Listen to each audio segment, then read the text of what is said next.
Subscribe now and press the bell icon. Never miss an update.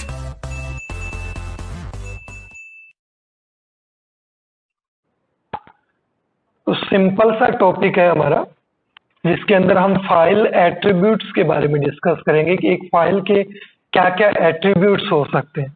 ठीक है, attributes का मतलब सिंपली हम इस प्रकार से समझ सकते हैं कि मेनली क्या क्या उसके फीचर्स हो सकते हैं, है ना, कौन कौन से उसके आइडेंटिफायर्स हो सकते हैं। तो सबसे पहले मैं डेफिनेशन इसकी देखता हूँ। देखो, each file has 4 attributes which can be viewed और सेट, है ना। यानी जो आपके एट्रीब्यूट्स हैं प्रत्येक फाइल के, उन एट्रीब्यूट्स को हम देख सकते हैं और उनको सेट किया जा सकता है एट्रीब्यूट्स को, है ना। और एट्रीब्यूट्स यहाँ पे देखो आपको किस प्रकार की फैसिलिटीज प्रोवाइड करवाते हैं। मैं 1 बाय 1 एट्रीब्यूट को डिस्कस करता हूँ। देखो, फर्स्ट एट्रीब्यूट है हमारे पास रीड ओनली, है ना। रीड ओनली की क्या खास बात है? देखो, रीड ओनली जो एट्रीब्यूट है वो अगर आप किसी फाइल के ऊपर सेट कर देते हो तो उस फाइल को आप फिर चेंज नहीं कर सकते, है ना। आपके अलावा उस फाइल को फिर कोई दूसरे सिस्टम या दूसरे यूजर के द्वारा उसमें कोई भी चेंजेस परफॉर्म नहीं किए जा सकते, क्योंकि उसको केवल रीड किया जा सकता है, उसके अंदर राइट नहीं किया जा सकता है ना। तो उसमें से आप कुछ डिलीट कर पाओगे, ठीक है, और ना ही आप उसमें से कुछ उसमें ऐड कर पाओगे, ठीक है। तो यहाँ पे देखो, इट में बी व्यूड, यानी फाइल को हम देख सकते हैं, कॉपी कर सकते हैं, एग्जीक्यूट कर सकते हैं, but note change, but change नहीं कर सकते, ठीक है। इट कैन बी डिलीटेड, इसको डिलीट किया जा सकता है, पूरी फाइल को आप डिलीट कर सकते हो, कोई टेंशन नहीं, बट आप फाइल के अंदर चेंजेस परफॉर्म नहीं कर सकते, ठीक है। तो रीड ओनली एट्रीब्यूट हमें ये फैसिलिटी प्रोवाइड करवाता है। उसके बाद आता है हिडन। देखो, हिडन मेनली क्या काम आता है? File will not be displayed in normal list of files, यानी आपकी फाइल जो है वो एक्चुअली वहां पे दिखाई नहीं देगी जहां पे एक्चुअली आपने क्रिएट कर रखा उसको, वो हाइड हो जाएगी, है ना। इसके अलावा सिस्टम फाइल इज आइडेंटिफाइड, ठीक है, फाइल को आइडेंटिफाई किया जाता है to belong to system, file system के द्वारा। आइडेंटिफाई किस बेस पे किया जाता है? एक्सटेंशन के बेस पे किया जाता है। तो फाइल सिस्टम जो है वो एक्सटेंशन के बेस पे उसको आइडेंटिफाई करता है, ठीक है, उसी को हम सिस्टम बोलते हैं, फाइल सिस्टम बोलते हैं। Should not be mixed with, ठीक है, यानी जितनी भी फाइल्स हैं वो आपस में मिक्स ना हो, इसलिए यहाँ पे अलग अलग आइडेंटिफाई किया जाता है उनके एक्सटेंशंस के अकॉर्डिंग, ठीक है। उसके बाद होता है आर्चिव। आर्चिव का मतलब अपने ये कह सकते हैं कि अगर मान लो एक से ज्यादा फाइल्स का कोई आपको एक बंडल बनाना है और आपको उसको कंप्रेस फॉर्मेट में रखना है, यानी कम मेमोरी यूज करें, तो इस टाइप के सिस्टम्स के लिए हम आर्चिव सिस्टम यूज करते हैं। मेनली बैकअप्स के लिए हम यूज करते हैं। जैसे मान लो आपके मोबाइल के अंदर बैकअप का ऑप्शन आता है, आपने देखा होगा कि आप सब कुछ अपने मोबाइल का बैकअप कर सकते हो। तो जब मान लो आपने 10 फोटोज अपने मोबाइल में डाल रखे, अगर उतनी मेमोरी बैकअप में ले तो फिर बैकअप का मतलब क्या हुआ? हम कहीं दूसरी जगह कॉपी भी कर सकते हैं। बैकअप फाइल्स हमेशा कम स्पेस लेती है as compare to main data. ऐसा क्यों होता है? क्योंकि बैकअप फाइल्स हमेशा आर्चिव फॉर्मेट में रहती है, ठीक है। तो मैं 1 बाय 1 तीनों को मेनली चारों जो एट्रीब्यूट्स हैं उनको हम 1 बाय 1 देखते हैं डेमोन्स्ट्रेशन के द्वारा,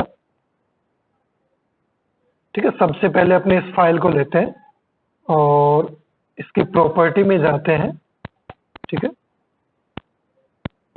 प्रॉपर्टी में देखो, आप लोग यहाँ पे आपको 2 एट्रीब्यूट्स दिखाई दे रहे होंगे। यहाँ पे देखो लिखा हुआ है एट्रीब्यूट्स। एट्रीब्यूट्स क्या है? रीड ओनली और हिडन, 2 एट्रीब्यूट्स यहाँ पे आपको दिख रही है, ठीक है। अगर आप इस पे क्लिक कर देते हो और यहाँ पे अप्लाई कर देते हो तो अब ये फाइल रीड ओनली हो गई है। अब इस फाइल के अंदर हम चेंजेस परफॉर्म नहीं कर सकते, ठीक है। और इसके अलावा देखो, आपके पास सेकंड ऑप्शन क्या दे रखा है, हिडन का। ठीक है, तो अगर मैं इस पे भी क्लिक कर दूं, अब ये फाइल मैं अप्लाई कर देता हूं, अब ये हमारी फाइल क्या हो गई, हिडन फाइल हो गई। ठीक है, देखो इसका मतलब धुंधली दिखने लग गई दोनों फाइल से।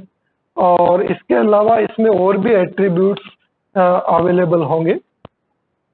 ठीक है, देखो फाइल इज रेडी फॉर आर्चिविंग, तो ये आर्चिव भी हमने एट्रीब्यूट के रूप में देखा था।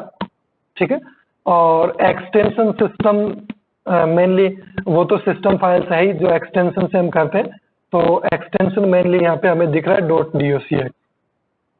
ठीक है, तो ये कुछ एट्रीब्यूट्स हैं, 4 एट्रीब्यूट्स हैं जिनको हम यूज करते हैं। और इसको देखो, फाइल को कंप्लीटली हाइड करने के लिए हम क्या करेंगे, नॉर्मली यहाँ पे हम इस ऑप्शंस के अंदर जाएंगे और यहाँ पे फोल्डर ऑप्शंस, व्यू, और इसको मैं देखो don't show hidden files, folders, drives, इस पे मैं क्लिक कर देता हूँ और अप्लाई कर देता हूँ। अब देखो आपकी फाइल कंप्लीटली गायब हो गई, आपको फाइल दिखाई नहीं दे रही। फाइल है यहाँ पे, फाइल आपके कंप्यूटर में पड़ी है, बट अगर कोई नया यूजर देखेगा तो उसको वो फाइल नजर नहीं आएगी। ठीक है, इसको अगर फाइल को आपको देखना है, वापस इसको शो हिडन फाइल्स पे क्लिक कर दो और अप्लाई कर दो, आपको फाइल्स वापस शो होने लग जाएगी। ठीक है, इस प्रकार से आप मेनली फाइल्स को हाइड और अनहाइड कर सकते हो। ठीक है, मैं इसको वापस नॉर्मल फॉर्मेट में कर देता हूं। ठीक है, तो हमने यहाँ पे देखा हम रीड ओनली मोड अप्लाई कर सकते हैं, हम यहाँ पे फाइल को हाइड कर सकते हैं, हम आर्चिव कर सकते हैं। आर्चिव में देखो आपके और भी ऑप्शन यहाँ पे मिल जाएंगे आर्चिव के लिए। ठीक है, देखो यहाँ पे जैसे है ये जिप है ना, जिप भी मेनली क्या होता है, आर्चिव फाइल्स होती है। ठीक है, इसके अलावा अगर यहाँ पे आप फोल्डर ऑप्शंस में देखोगे तो यहाँ पे भी आपको आर्चिव के ऑप्शन मिल जाएगा।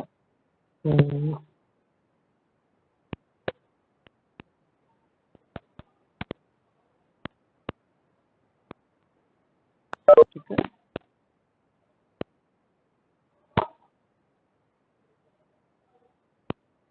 ठीक है, इसको मैं करके देखता हूँ जिप में कन्वर्ट, तो यहाँ पे देखो ये आर्चिव फाइल क्रिएट हो गई। ठीक है, ये फाइल जो है इसको अपने आर्चिव फाइल बोलते हैं। ठीक है, ये देखो साफ लिखा हुआ WinRR जिप आर्चिव है ना। फाइल टाइप कौन सा है, इसके प्रॉपर्टी में जाके हम देख सकते हैं। इसकी प्रॉपर्टी में जाता हूं मैं, ये देखो क्लियर यहाँ पे लिखा हुआ है WinRR जिप आर्चिव है ना, तो ये इस टाइप की फाइल्स को हम आर्चिव फाइल्स बोलते हैं है ना। इसको अगर देखो ओपन करेंगे तो इसके अंदर आपको मेनली ये फाइल के अलावा भी कुछ फाइल्स मिलेगी। हमने इसके अंदर ये वर्ड फाइल विंडो 1 वाली डाली थी, ये देखो यहाँ पे सारी फाइल्स को आप बैक करके देख सकते हो। चाहो तो आप यहाँ पे ऐड कर सकते हो और फाइल्स को। ठीक है, यहाँ पे आपके पास ऐड का भी ऑप्शन आता है। ठीक है, तो ये मेनली जो फाइल्स होती है, फाइल सिस्टम होता है, वो आर्चिव फाइल सिस्टम होता है।